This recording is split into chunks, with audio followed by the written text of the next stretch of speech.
นางสาวสุภมาศอิสระภักดีรัฐมนตรีประจำสำนักนายกรัฐมนตรีในฐานะกำกับดูแลสำนักงานคณะกรรมการคุ้มครองผู้บริโภคหรือสคบตัวย่อว่าอย่างนี้ได้เปิดเผยถึงความคืบหน้ากรณีที่มีผู้บริโภคในจังหวัดขอนแก่นพบสิ่งแปลกปลอมลักษณะคล้ายกระดาษทิชชู่ปะปนในไส้เกี๊ยวปลาครับพี่น้องซึ่งกำลังเป็นกระแสวิพากษ์วิจารณ์ในสื่อสังคมออนไลน์กันยกใหญ่เลยทีเดียวครับโดยได้มีการกำชับให้คณะที่ปรึกษาและเลขาธิการสคบคุ้มครองผู้บริโภคนี่แหละบอกว่าให้ไปติดตามข้อเท็จจริงอย่างใกล้ชิดกันหน่อยตามนโยบายของรัฐบาลที่ได้เน้นย้ำในเรื่องความปลอดภัยของประชาชนเป็นสำคัญเลยครับแล้วจากการตรวจสอบในเบื้องต้นของสคบนั้นทางสคบก็ได้ส่งทีมลงพื้นที่บริเวณบึงแก่นนครซึ่งเป็นจุดเกิดเหตุนั่นแหละครับเพื่อที่จะสุ่มตรวจร้านจำหน่ายเกี๊ยวทอด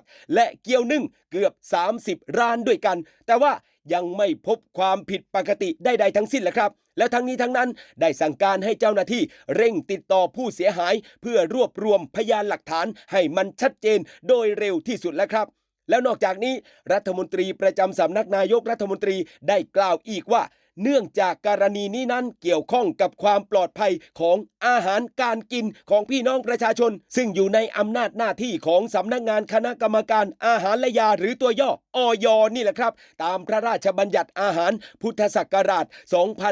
2522 จึงได้มีการสั่งการให้ทางสคบไปบูรณาการการทำงานร่วมกับทางอยกันด้วยไปตรวจสอบมาตรฐานสุขลักษณะอย่างเข้มงวดหากพบว่ามีการผลิตอาหารที่มันไม่บริสุทธิ์หรือเป็นอันตรายต่อผู้บริโภคก็จะดำเนินการตามกฎหมายอย่างเคร่งครัดกันต่อไป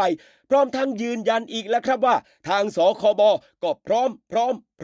100%ที่จะทำหน้าที่เป็นตัวกลางในการเรียกร้องสิทธิ์เยียวยาทางแพ่งให้แก่ผู้เสียหายอย่างเต็มที่แล้วครับและพร้อมกันนี้ได้ฝากถึงผู้ประกอบการบอกว่าให้รักษามาตรฐานความสะอาดและความปลอดภัยในทุกขั้นตอนกันด้วยพร้อมทั้งได้แนะผู้บริโภคบอกว่าให้สังเกตสุขลักษณะของร้านค้าก่อนเลือกซื้อหากพบสิ่งแปลกปลอมก็ให้เก็บหลักฐานแล้วก็แจ้งเจ้าหน้าที่ทันทีทันใดอย่าปล่อยไว้โดยเด็ดขาดครับก็ทำยังไงล่ะครับก็สามารถร้องเรียนได้ที่สายด่วนอยเขาแหละหมายเลขคือ1556 1556หรือจะเป็นสายด่วนของสคบก็หมายเลข1166